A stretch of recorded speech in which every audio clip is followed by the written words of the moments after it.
ಆರಾಧನಾ ಸಮಯ.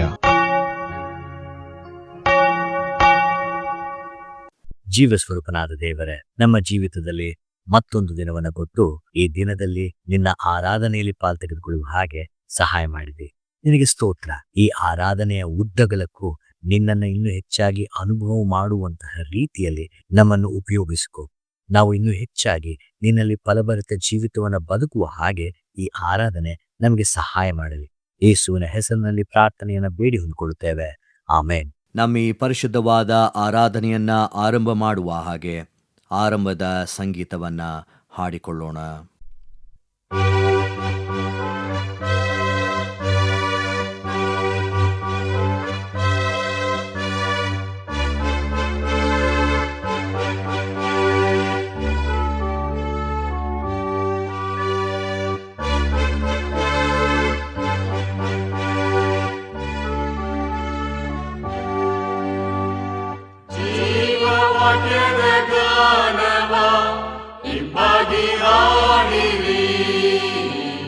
ದೇವ ಪ್ರೀತಿಯ ವಿವರ ವರ್ಣಿಸಿ ಹೇಳಿರಿ.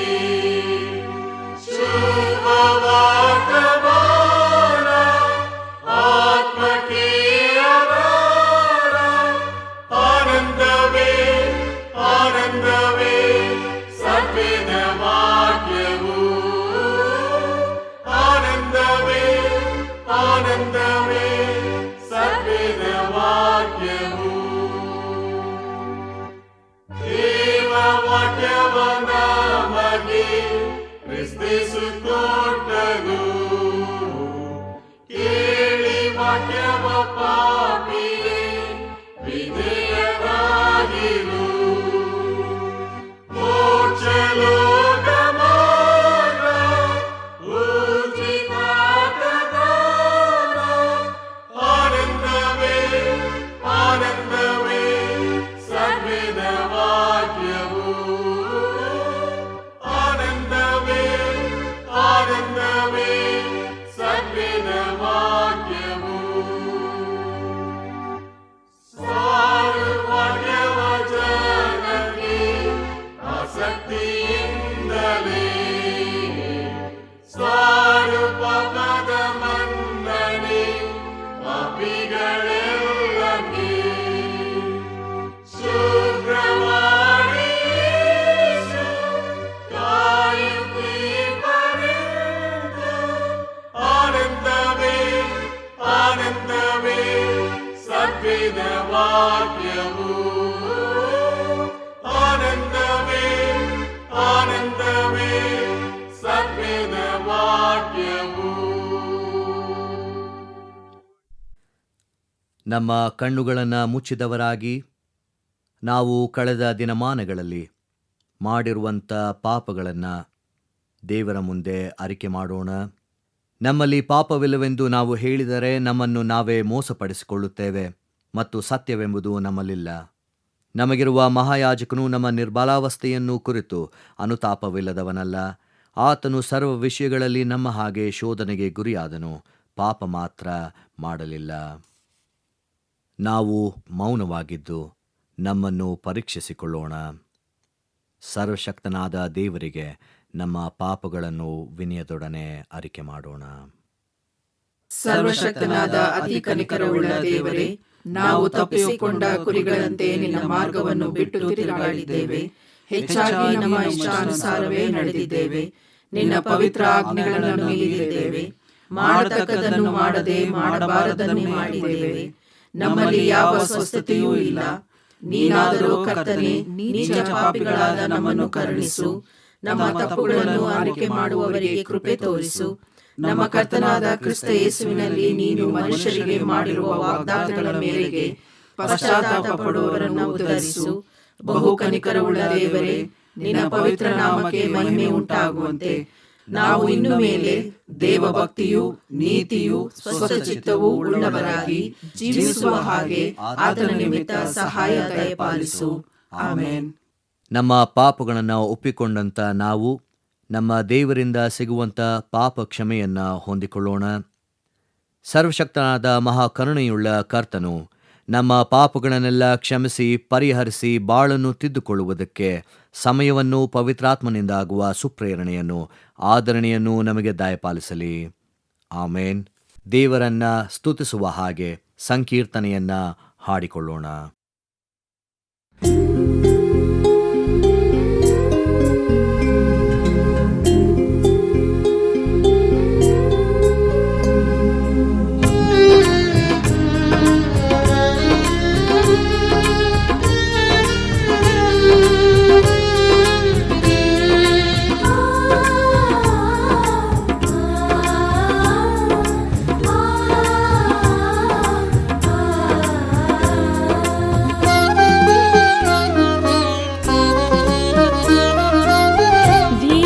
ಸೇವೆಯ ಕಾಲವಿದು ನಿಜ, ದೇವರ ಸೇವೆಯ ಕಾಲವಿದು, ದೇವರ ಸೇವೆಯ ಕಾಲವಿದು ನಿಜ, ದೇವರ ಸೇವೆಯ ಕಾಲವಿದು.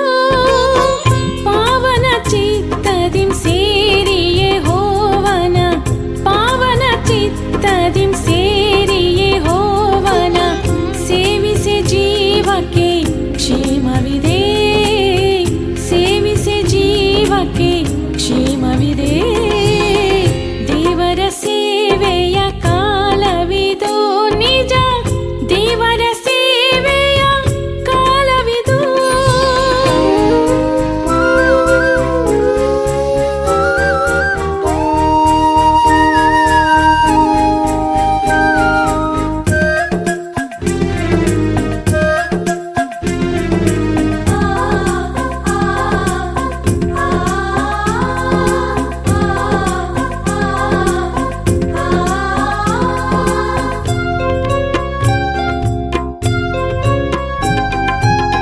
ತಂದೆಯ ಮನೆಯನ್ನು ಹುಡುಕುವೆವು, ನಮಗೆಂದು ವರಗಳನ್ನು ಬೇಡುವೆವು. ತಂದೆಯ ಮನೆಯನ್ನು ಹುಡುಕುವೆವು, ನಮಗೆಂದು ವರಗಳನ್ನು ಬೇಡುವೆವು.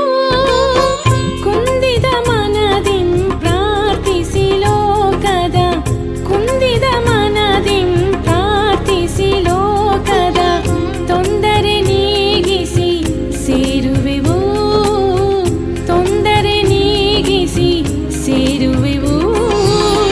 ದೇವರ ಸೇವೆಯ ಕಾಲವಿದು ನಿಜ, ದೇವರ ಸೇವೆಯ ಕಾಲವಿದು. ದೇವರ ವಾಕ್ಯ ಸಂದೇಶಕ್ಕೆ ನಮ್ಮನ್ನು ನಾವು ಸಿದ್ಧಪಡಿಸಿಕೊಳ್ಳುವ ಹಾಗೆ ಪ್ರಾರ್ಥನೆ ಮಾಡೋಣ. ನಿನ್ನ ವಾಕ್ಯವನ್ನು ಕೇಳುವಂತಹ ಸಮಯಕ್ಕೆ ಬಂದಿದ್ದೇವೆ, ನಮ್ಮ ಕೂಡ ಮಾತಾಡು.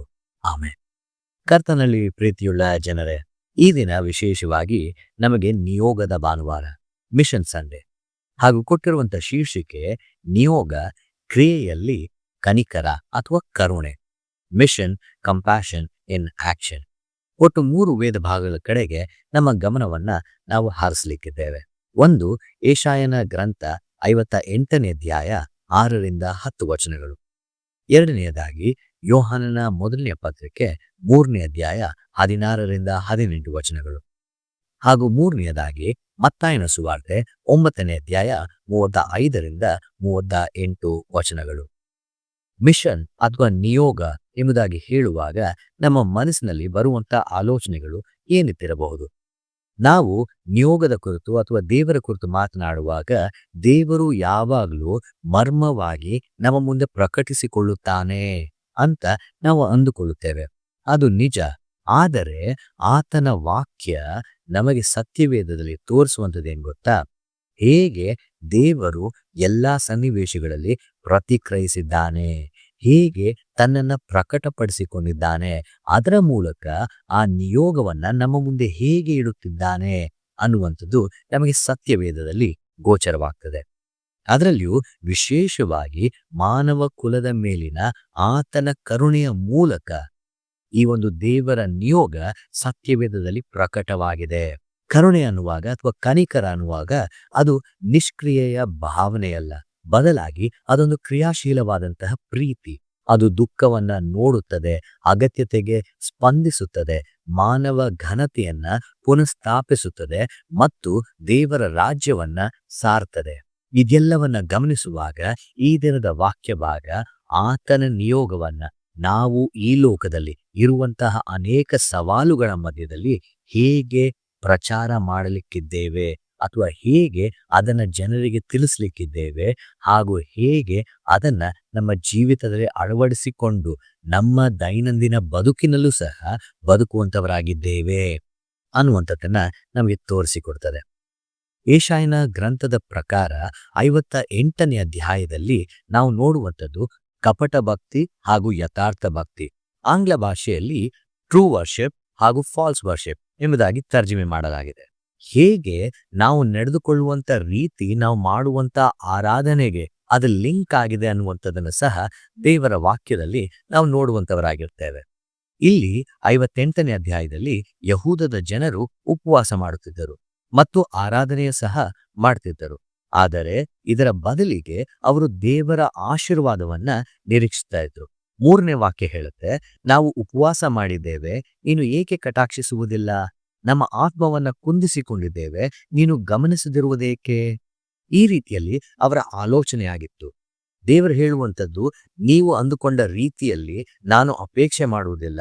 ನಾನು ಅಪೇಕ್ಷೆ ಮಾಡುವಂತಹ ಭಕ್ತಿ ಹೇಗಿರುತ್ತದೆಂದರೆ ಅದು ಕೇಡಿನ ಬಂಧನಗಳನ್ನ ಬಿಚ್ಚುವಂಥದ್ದು, ನೊಗದ ಕಣ್ಣಿಗಳನ್ನ ಕಳಚುವಂಥದ್ದು, ಜಜ್ಜಿ ಹೋದವರನ್ನ ಬಿಡುಗಡೆ ಮಾಡುವಂಥದ್ದು, ನೊಗಗಳನ್ನೆಲ್ಲ ಮುರಿಯುವಂಥದ್ದು, ಹಸಿದವರಿಗೆ ಅನ್ನವನ್ನ ಹಂಚುವುದು, ಅಲಿಯುತ್ತಿರುವ ಬಡವರನ್ನ ಮನೆಗೆ ಬರಮಾಡಿಕೊಳ್ಳುವುದು, ಬೆತ್ತಲೆಯವರನ್ನ ಕಂಡಾಗೆಲ್ಲ ಅವರಿಗೆ ಹೊದಿಸುವುದು, ನಿನ್ನಂತೆ ನರನಾಗಿರುವ ಯಾವನಿಗೇ ಆಗಲಿ ಮುಖ ತಪ್ಪಿಸಿಕೊಳ್ಳದೆ ಇರುವಂಥದ್ದು. ಅವರು ಪ್ರತಿನಿತ್ಯ ಏನು ದಿನಚರಿಯನ್ನ ಮಾಡ್ತಾ ಇರ್ತಾರೆ ಅದನ್ನ ಇಲ್ಲಿ ದೇವರು ಸವಾಲ್ ಹಾಕುತ್ತಾನೆ. ಹೇಳ್ತಾನೆ, ನಿಮ್ಮ ಸುತ್ತಮುತ್ತಲಿರುವಂತ ಜನರಿಗೆ ನೀವು ಸ್ಪಂದಿಸುವಾಗ ನನ್ನ ನಿಯೋಗದಲ್ಲಿ ನೀವು ಪಾಲ್ ತೆಗೆದುಕೊಳ್ಳುವಂಥವರು ಆಗಿರ್ತೀರಾ. ಹಾಗಾಗಿ ನೀವು ಆ ರೀತಿಯಲ್ಲಿ ಯೋಚನೆ ಮಾಡಬೇಕು. ಆ ರೀತಿಯಲ್ಲಿ ಆದರೆ ಮಾತ್ರವೇ ನೀವು ಕೂಗುವಾಗ ಯೆಹೋವನು ಉತ್ತರ ಕೊಡ್ತಾನೆ, ಮೊರೆ ಇಡುವಾಗ ಆತನು ಇದ್ದೇನೆ ಎಂಬುದಾಗಿ ಹೇಳುತ್ತಾನೆ. ನಿಮ್ಮ ಮಧ್ಯದೊಳಗಿಂದ ನೊಗವನ್ನು, ಬೆರಳ ಸನ್ನೆಯನ್ನು, ಕೆಡುಕಿನ ನುಡಿಯನ್ನು ಹೋಗಲಾಡಿಸುತ್ತಾನೆ. ನಮ್ಮ ಜೀವಿತದ ಪ್ರತಿನಿತ್ಯವೂ ಸಹ, ಪ್ರತಿನಿತ್ಯದ ದಿನಚರಿಯು ದೇವರ ನಿಯೋಗದ ಜೊತೆಗೆ ಜೋಡಣೆಯಾಗಿದೆ. ಯಾಕೆಂದ್ರೆ ನಾವು ಈ ಲೋಕದಲ್ಲಿ ಬದುಕುವಾಗ ನಾವು ಜನರ ಮಧ್ಯದಲ್ಲಿ ಬದುಕ್ತೇವೆ ಹಾಗೂ ಅನೇಕರ ಜನರ ನಡುವಲ್ಲಿ ನಮ್ಮನ್ನು ನಾವು ಗುರುತಿಸಿಕೊಳ್ತೇವೆ. ಆದರೆ ಗುರುತಿಸಿಕೊಳ್ಳುವಾಗ ಅವರ ಅಗತ್ಯತೆಗಳಿಗೆ ನಾವು ಸ್ಪಂದಿಸುವಂತವರಾಗಿರ್ತೇವಾ? ಅದು ಇಲ್ಲಿ ಮುಖ್ಯವಾಗಿ ಹಾಕುವಂತಹ ಪ್ರಶ್ನೆ. ಎರಡನೇದಾಗಿ, ಯೋಹಾನನ ಪತ್ರಿಕೆಯಲ್ಲಿ ಯೋಹಾನನು ತನ್ನ ಬರವಣಿಗೆಯ ಮೂಲಕ ನಮ್ಮ ಆಲೋಚನೆಯನ್ನ ಆತನು ಸವಾಲ್ ಹಾಕುತ್ತಿದ್ದಾನೆ. ನಾವು ಯೋಹಾನನ ಸುವಾರ್ತೆ 3ನೇ ಅಧ್ಯಾಯ 16ನೇ ವಚನವನ್ನ ನೋಡುವಾಗ, ದೇವರು ಲೋಕದ ಮೇಲೆ ಎಷ್ಟೋ ಪ್ರೀತಿಯನ್ನು ಇಟ್ಟು ತನ್ನ ಒಬ್ಬನೇ ಮಗನನ್ನ ಕೊಟ್ಟನು, ಆತನನ್ನು ನಂಬುವ ಒಬ್ಬನಾದರೂ ನಾಶವಾಗದೆ ಎಲ್ಲರೂ ನಿತ್ಯ ಜೀವವನ್ನು ಪಡೆಯಬೇಕೆಂದು ಆತನನ್ನು ಕೊಟ್ಟನು. ಹೇಗೆ ಅನ್ನುವಂಥದ್ದು ಈ ಯೋಹಾನನ ಮೊದಲನೇ ಪತ್ರಿಕೆ 3ನೇ ಅಧ್ಯಾಯ 16ನೇ ವಚನದಲ್ಲಿ ಬರೆಯಲ್ಪಟ್ಟಿದೆ. ಕ್ರಿಸ್ತನು ನಮಗೋಸ್ಕರ ತನ್ನ ಪ್ರಾಣವನ್ನು ಕೊಟ್ಟದರಲ್ಲಿಯೇ ಪ್ರೀತಿ ಇಂಥದ್ದೆಂದು ನಮಗೆ ತಿಳಿದು ಬಂದದೆ. ಇಲ್ಲಿ ಯೇಸುಸ್ವಾಮಿ ಕೇವಲ ಬಾಯಿ ನುಡಿಯಿಂದ, ಬರೀ ಮಾತಿನಿಂದ, ಬರೀ ಬಾಯಿನ ಉಪಚಾರದಿಂದ ಆತನು ತನ್ನ ಪ್ರಿಯರಾದಂಥವರನ್ನ ಪ್ರೀತಿ ಮಾಡ್ತಾ ಇಲ್ಲ, ಬದಲಾಗಿ ಕ್ರಿಯೆಯ ಮೂಲಕ ಆತನು ತೋರಿಸಿಕೊಡುತ್ತಿದ್ದಾನೆ. ಇಲ್ಲಿ ಜನರಿಗೆ ಹೇಳ್ತಾ ಇರುವಂಥದ್ದು, ನೋಡಿ, ನನ್ನ ನಿಮ್ಮ ಸಂಬಂಧ ಅದು ಬಹಳ ಆಳವಾದಂಥ ಸಂಬಂಧ. ಕೇವಲ ಮಾತಿನಲ್ಲಿ ಮಾತ್ರವೇ ಇದು ರೂಪಿಸಲ್ಪಡುವುದಿಲ್ಲ, ಬದಲಾಗಿ ನಾನು ಮಾಡುವಂತಹ ಒಂದೊಂದು ಕ್ರಿಯೆಯಲ್ಲಿ ಅದು ಅಡಕವಾಗಿದೆ. ಹಾಗಾಗಿ ಇಲ್ಲಿ 18ನೇ ವಚನದಲ್ಲಿ ಹೇಳುವಂಥದ್ದು, ಬರೀ ಮಾತಿನಿಂದ, ಬಾಯಿ ಉಪಚಾರದಿಂದ ಪ್ರೀತಿಸುವಂಥವರು ನಾವು ಆಗಿರಬಾರದು. ನಮ್ಮ ಪ್ರೀತಿ ನಮ್ಮ ಕೃತ್ಯದಲ್ಲಿ, ನಮ್ಮ ಸತ್ಯದಲ್ಲಿ ಅದು ತೋರಿ ಬರಬೇಕು. ಹಾಗೂ ಇಲ್ಲಿ ನಮ್ಮ ಆಲೋಚನೆಗೆ ಒಂದು ಪ್ರಶ್ನೆಯನ್ನ ಮಾಡಲಾಗ್ತಾ ಇದೆ. ಈ ಲೋಕದ ಸಂಪತ್ತುಳ್ಳ ಯಾವನಾದರೂ ಕೊರತೆಯಲ್ಲಿ ಬಿದ್ದಿರುವ ತನ್ನ ಸಹೋದರನನ್ನು ನೋಡಿ ಕರುಣಿಸದೆ ಬಿಟ್ಟರೆ ದೇವರ ಪ್ರೀತಿಯು ಅವನಲ್ಲಿ ನೆಲೆಗೊಂಡಿರುವುದುಂಟೆ? ಈ ಪ್ರಶ್ನೆಯನ್ನ ನಾವು ಈ ದಿನ ಹಾಕಿಕೊಳ್ಳಬೇಕಾಗಿದೆ. ನೋಡಿ, ಒಂದೆಡೆ ಯೇಸುಸ್ವಾಮಿ ತನ್ನ ಪ್ರಾಣವನ್ನ ಕೊಡುವುದರ ಮೂಲಕ ಅತಿಯಾದ ಪ್ರೀತಿಯನ್ನ ನಮ್ಮ ಮೇಲೆ ವ್ಯಕ್ತಪಡಿಸಿ ಅದನ್ನ ಪ್ರಕಟಪಡಿಸಿ ತೋರಿಸಿದ್ದಾನೆ. ರೋಮಪುರ ಪತ್ರಿಕೆ 5ನೇ ಅಧ್ಯಾಯ 8ನೇ ವಚನದಲ್ಲಿ ನಾವು ನೋಡಿಕೊಳ್ಳುವಾಗ, ನಾವು ಪಾಪಿಗಳಾಗಿದ್ದಾಗಲೇ ಆತನು ಶಿಲುಬೆಯ ಮೇಲೆ ತನ್ನ ಪ್ರಾಣವನ್ನ ಕೊಡುವುದರ ಮೂಲಕ ತನ್ನ ಪ್ರೀತಿಯನ್ನ ಸಿದ್ಧಾಂತಪಡಿಸಿಕೊಂಡಿದ್ದಾನೆ. ನಾವು ಆ ರೀತಿಲಿ ಯೋಚನೆ ಮಾಡ್ಲಿಕ್ಕಾಗತ್ತಾ? ಯಾರಾದ್ರೂ ತನ್ನ ಸ್ನೇಹಿತನಿಗೋಸ್ಕರ ಪ್ರಾಣವನ್ನು ಕೊಡುವುದಕ್ಕೆ ಸಾಧ್ಯವಾ ಅನ್ನುವಂಥ ಪ್ರಶ್ನೆಯನ್ನ ನಾವು ನೋಡ್ತೇವೆ. ಯೇಸುಸ್ವಾಮಿ ನಮ್ಮನ್ನ ಸೃಷ್ಟಿ ಮಾಡಿದ್ದಾನೆ ಅನ್ನುವಂಥ ಒಂದು ಕಾರಣದಿಂದ ನಮ್ಮನ್ನ ಈಗಲೂ ಸಹ ಬಿಡದೆ ತನ್ನ ಪ್ರೀತಿಯಲ್ಲಿ ನಮ್ಮನ್ನ ಬಾಚಿಡಿದುಕೊಂಡಿದ್ದಾನೆ. ಆತನು ಈ ಲೋಕದಲ್ಲಿ ಇರಬೇಕಾದಾಗ್ಯೂ ಸಹ ಇರುವಂತಹ ಎಲ್ಲ ಜನರ ಅಗತ್ಯತೆಗಳನ್ನ ಆತನು ಸಂಧಿಸಿ ಎಲ್ಲದಕ್ಕಿಂತ ಮಿಗಿಲಾದಂತಹ ಪಾಪದ ಬಂಧನದಿಂದ ನಮ್ಮನ್ನ ಬಿಡಿಸಿ ಕಾಯ್ದಂತ ದೇವರು ಯೇಸುಸ್ವಾಮಿ ಆಗಿದ್ದಾನೆ. ಹಾಗಾಗಿ ಆತನ ನಿಯೋಗ ಯಾವಾಗಲೂ ಕ್ರಿಯೆಯ ಮೂಲಕ ಜನರಿಗೆ ತೋರಿಸಲ್ಪಟ್ಟಂಥದ್ದು ಆಗಿತ್ತು. ಹಾಗೂ ಮೂರನೆಯದಾಗಿ, ಕಡೆಯದಾಗಿ, ಮತ್ತಾಯನ ಸುವಾರ್ತೆಯ ಮೂಲಕ ಯೇಸುಸ್ವಾಮಿ the need of the hour, ಈ ಸಮಯಕ್ಕೆ ಅನುಗುಣವಾದಂತಹ ನಿಯೋಗಕ್ಕೆ ನಮ್ಮನ್ನ ಕರೆಯುತ್ತಿದ್ದಾನೆ. ಹಾಗೂ ನಾವು ಅಂದುಕೊಂಡಿರುವಂತಹ ರೀತಿಗೆ ಸವಾಲನ್ನ ಹಾಕಿ ನಮ್ಮ ಆಲೋಚನೆಯನ್ನ ಬದಲಿಸಿ ಅದನ್ನ ಕ್ರಿಯೆ ರೂಪದಲ್ಲಿ ತರುವ ಹಾಗೆ ನಮ್ಗೆ ಪ್ರೋತ್ಸಾಹಿಸುತ್ತಿದ್ದಾನೆ. ನೋಡಿ, ಯೇಸುಸ್ವಾಮಿ ಇದ್ದಂಥದ್ದು 3.5 ವರ್ಷ ಕಾಲ ಸೇವೆಯಲ್ಲಿ ಆತನು ಎಲ್ಲಾ ಊರುಗಳನ್ನ, ಹಳ್ಳಿ ಪಳ್ಳಿಗಳನ್ನ ಸುತ್ತಿಕೊಂಡು ಸಭಾಮಂದಿರಗಳಲ್ಲಿ ಉಪದೇಶ ಮಾಡುತ್ತಾ ಪರಲೋಕ ರಾಜ್ಯದ ಸುವಾರ್ತೆಯನ್ನ ಸಾರಿ ಹೇಳುವಾಗ ಆತನು ಅಲ್ಲಿನ ಜನರ ಪ್ರತಿಯೊಂದೊಂದು ಅಗತ್ಯತೆಗಳನ್ನ ಸಂಧಿಸುತ್ತಾ ಅವರನ್ನ ಅವರ ಬೇನೆಗಳಿಂದ ವಾಸಿ ಮಾಡುತ್ತಾ ಬರುತ್ತಾನೆ. ಅವರನ್ನು ನೋಡುವಾಗ ಆತನು ಕನಿಕರ ಪಡುತ್ತಾನೆ. ಗ್ರೀಕ್ ಭಾಷೆಯಲ್ಲಿ ಇದನ್ನ ಒಂದು ರೀತಿಯಲ್ಲಿ ಕರುಳು ಕಿವಿಚುವಂತಹ ಅನುಭವ ಎಂಬುದಾಗಿ ಹೇಳಲಾಗ್ತದೆ. ಯಾವಾಗ ಅಲ್ಲಿ ಒಬ್ಬ ಕುಷ್ಠರೋಗಿಯನ್ನು ನೋಡುವಾಗ ಕೈ ಹಿಡಿದು ಮೇಲೆತ್ತುವಾಗ ಆತನು ಕನಿಕರ ಪಟ್ಟನು. ಇದು ಕೇವಲ ನಾವು ನೋಡುವಾಗ ಅಯ್ಯೋ ಪಾಪ ಅಂದಿವಲ್ವ, ಆ ರೀತಿಯಾದಂಥ ನಿಯೋಗವಲ್ಲ. ಬದಲಾಗಿ ಅಲ್ಲಿರುವಂತ ಜನರನ್ನ ಹೇಗಾದ್ರೂ ಮಾಡಿ ಆ ಬಂಧನದಿಂದ ಬಿಡಿಸ್ಬೇಕು, ನನ್ನ ಹಟ್ಟಿಗೆ ಅವರನ್ನ ಸೇರಿಸಿಕೊಳ್ಳಬೇಕು. ಯಾಕೆಂದ್ರೆ ಈಗ ಅವರು ಕುರುಬನಿಲ್ಲದೆ ಇರುವಂತಹ ಕುರಿಗಳ ಹಾಗೆ ಇದ್ದಾರೆ, ಅವರನ್ನ ಹೇಗಾದ್ರೂ ನಾನು ಕಾಯಬೇಕು. ಈ ಒಂದು ಮುಖ್ಯ ಉದ್ದೇಶದಿಂದ ಆತನು ಈ ದಿನ ನಮಗೆ ಸವಾಲನ್ನ ಹಾಕ್ತಾ ಇದ್ದಾನೆ. ನೋಡಿ, ಹೊರಗಡೆ ಮಾಡೋದಕ್ಕೆ ತುಂಬಾ ಕೆಲಸ ಇದೆ. ನಾವು ನಮ್ಮ ಸ್ವಂತ ಕಾರಣಗಳಲ್ಲಿ ನಾವು ಬಹಳ ಬೇಸತ್ತು ಹೋಗಿದ್ದೇವೆ. ಅದರಲ್ಲೇ ನಮ್ಮ ಜೀವಿತಗಳನ್ನ ಕಳೆದು ಬಿಡ್ತೇವೆ, ಸುಮ್ಮನೆ ಕಾರಣಗಳನ್ನು ಕೊಡ್ತೇವೆ. ಆದ್ರೆ ಯೇಸುಸ್ವಾಮಿ ಹೇಳ್ತಾ ಇದ್ದಾನೆ, ಬೆಳೆ ತುಂಬಾ ಇದೆ, ಕೆಲಸದವರು ಕಡಿಮೆ ಇದ್ದಾರೆ, ಆ ನಿಯೋಗಕ್ಕೆ ನಮ್ಮನ್ನ ಕಳಿಸಬೇಕೆಂಬುದಾಗಿ ದೇವರಲ್ಲಿ ಬೇಡಿಕೊಳ್ಳಿರಿ ಅನ್ನುವಂಥ ಕರೆಯನ್ನ ಈ ದಿನ ನಮಗೆ ಕೊಡ್ತಾ ಇದ್ದಾನೆ. ಆ ಕರೆಯನ್ನ ನಾವು ಹೇಗೆ ಬಳಸಿಕೊಳ್ಳುವಂತವರು ಆಗಿದ್ದೇವೆ? ನಮ್ಮ ಪ್ರತಿಯೊಂದೊಂದು ಕಾರ್ಯದಲ್ಲಿ ಕ್ರಿಯೆಯ ಮೂಲಕ ಕರುಣೆ ಕಂಡು ಬರ್ತಾ ಇದೆಯಾ? ಅಂತಹ ನಿಯೋಗಕ್ಕೆ ದೇವರು ಈ ದಿನ ಕರೆದಿದ್ದಾನೆ. ಈ ವಾಕ್ಯವನ್ನ ದೇವರು ನಮ್ಮ ಆತ್ಮಿಕ ಪ್ರಯೋಜನಕ್ಕಾಗಿ ಉಪಯೋಗಿಸಲಿ. ಆಮೆನ್. ದೇವರ ವಾಕ್ಯ ಸಂದೇಶವನ್ನು ಕೇಳಿದಂಥ ನಾವು ನಮ್ಮ ನಂಬಿಕೆಯನ್ನು ದೃಢಪಡಿಸಿಕೊಳ್ಳುವ ಹಾಗೆ ಅಪೋಸ್ತಲರ ವಿಶ್ವಾಸ ಸೂತ್ರವನ್ನು ಏಕ ಮನಸ್ಸಿನಿಂದ ಒಟ್ಟಾಗಿ ಅರಿಕೆ ಮಾಡೋಣ. ಪರಲೋಕ ಭೂಲೋಕಗಳನ್ನು ಸೃಷ್ಟಿಸಿದ ಸರ್ವಶಕ್ತನಾಗಿರುವ ತಂದೆಯಾದ ದೇವರನ್ನು ನಂಬುತ್ತೇನೆ. ಆತನ ಏಕ ಕುಮಾರನಾಗಿರುವ ನಮ್ಮ ಪ್ರಭುವಾದ ಯೇಸು ಕ್ರಿಸ್ತನನ್ನು ನಂಬುತ್ತೇನೆ. ಈತನು ಪರಿಶುದ್ಧಾತ್ಮನಿಂದ ಕನ್ಯಾ ಮರಿಯಳ ಗರ್ಭದಲ್ಲಿ ಧರಿಸಲ್ಪಟ್ಟು ಆಕೆಯಲ್ಲಿ ಹುಟ್ಟಿ ಪೊಂತಿ ಪಿಲಾತನ ಆಧಿಪತ್ಯದಲ್ಲಿ ಶ್ರಮೆ ಹೊಂದಿ ಶಿಲುಬೆಗೆ ಜಡಿಯಲ್ಪಟ್ಟು ಸತ್ತು ಹೂಣಲ್ಪಟ್ಟು ಪಾತಾಳಕ್ಕೆ ಇಳಿದು 3ನೇ ದಿವಸದಲ್ಲಿ ಸತ್ತವರೊಳಗಿಂದ ಎದ್ದು ಪರಲೋಕಕ್ಕೆ ಏರಿ ಹೋಗಿ ಸರ್ವಶಕ್ತನಾಗಿರುವ ತಂದೆಯಾದ ದೇವರ ಬಲಪಾರ್ಶ್ವದಲ್ಲಿ ಕುಳಿತುಕೊಂಡು ಇರುತ್ತಾನೆ. ಈತನು ಅಲ್ಲಿಂದ ಬಂದು ಬದುಕಿರುವವರಿಗೂ ಸತ್ತವರಿಗೂ ನ್ಯಾಯ ತೀರಿಸುವನು ಎಂಬುದನ್ನು ನಂಬುತ್ತೇನೆ.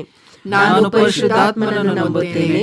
ಒಂದೇ ಪರಿಶುದ್ಧ ಕ್ರೈಸ್ತ ಸಭೆಯು, ಭಕ್ತರ ಅನ್ಯೋನ್ಯತೆಯು, ಪಾಪದ ಪರಿಹಾರವು, ದೇಹದ ಪುನರುತ್ಥಾನವು, ನಿತ್ಯ ಜೀವವು ಉಂಟೆಂಬುದನ್ನು ನಂಬುತ್ತೇನೆ. ಆಮೆನ್. ನಮ್ಮ ಆರಾಧನೆಯನ್ನ ಅಂತ್ಯಗೊಳಿಸುವ ಹಾಗೆ ಕಡೆಯ ಸಂಗೀತವನ್ನ ಹಾಡಿಕೊಳ್ಳೋಣ.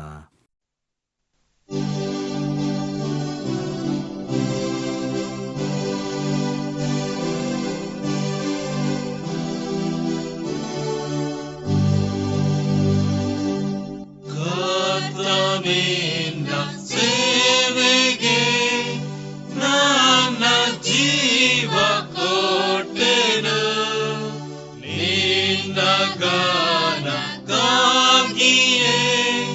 ಹೊತ್ತು ಕಳೆಯುವೆನು ನನ್ನ ಕೈಗಣ್ಣಿನಗೆ ನಾ ಪ್ರತಿಷ್ಠೆ ಮಾಡಿದೆ ನನ್ನ ಕಾಲು ಕರ್ತವೇ ತಾಕೋ ನಿನ್ನ ಸೇವೆಗೆ ನನ್ನ ಸ್ವರ ನಿನ್ನದೇ ನಿನ್ನ ಸ್ತೋತ್ರ ಮಾಡಲೇ ನನ್ನ ಬಾಯಿ ಕರ್ತನೆ ನಿನ್ನ ವಾಕ್ಯ ಸಾರಲಿ ನನ್ನ ಬೆಳ್ಳಿ ಚಿನ್ನವ ತಾಕೋ ದಿವ್ಯ ಮಿತ್ರನೇ ನನ್ನ ಬುದ್ಧಿ ಎಲ್ಲವ ತಾಕೋ ನಿನ್ನ ಸೇವೆಗೆ ನನ್ನ ಚಿತ್ತ ನಿನ್ನದೇ ನಿನ್ನ ಇಷ್ಟ ಮಾಡುವೆ ನನ್ನ ಮನದೊಳಗೆ ನೀನು ಆಳು ಕರ್ತನೇ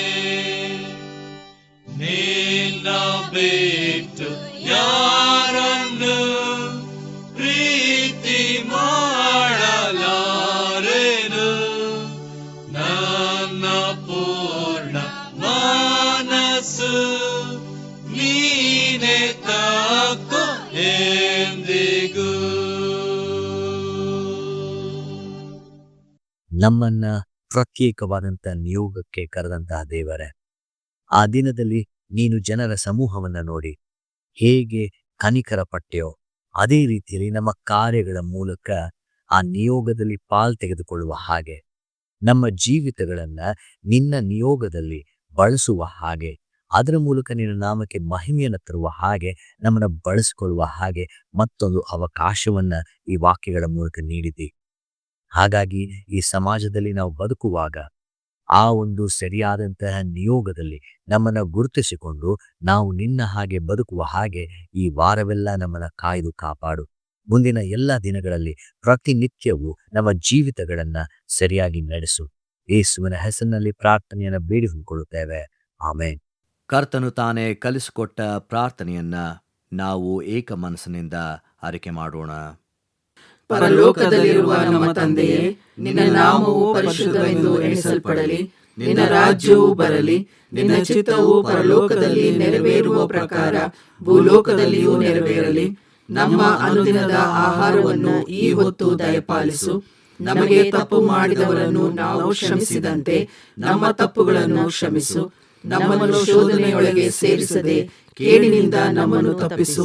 ರಾಜ್ಯವು ಬಲವು ಮಹಿಮೆಯು ಸದಾಕಾಲ ನಿನ್ನವೇ, ಆಮೇನ್. ನಂಬಿಕೆಯಿಂದ ದೇವರ ಆಶೀರ್ವಾದವನ್ನ ಹೊಂದಿಕೊಳ್ಳೋಣ. ನಮ್ಮ ಕರ್ತನಾದ ಯೇಸು ಕ್ರಿಸ್ತನ ಕೃಪೆ, ತಂದೆಯಾದ ದೇವರ ಪ್ರೀತಿ, ಪರಿಶುದ್ಧಾತ್ಮನಾದ ದೇವರ ಅನ್ಯೋನ್ಯತೆ, ಸಹಾಯವೂ ಸಹವಾಸವು ಈ ಲೋಕದಲ್ಲಿ ಆತನ ನಿಯೋಗಕ್ಕಾಗಿ ಈಗಲೂ ಯಾವಾಗಲೂ ನಮ್ಮನ್ನು ಉತ್ತೇಜಿಸುತ್ತಾ ಮುನ್ನಡೆಸುವಂತದ್ದಾಗಿರಲಿ, ಆಮೇನ್.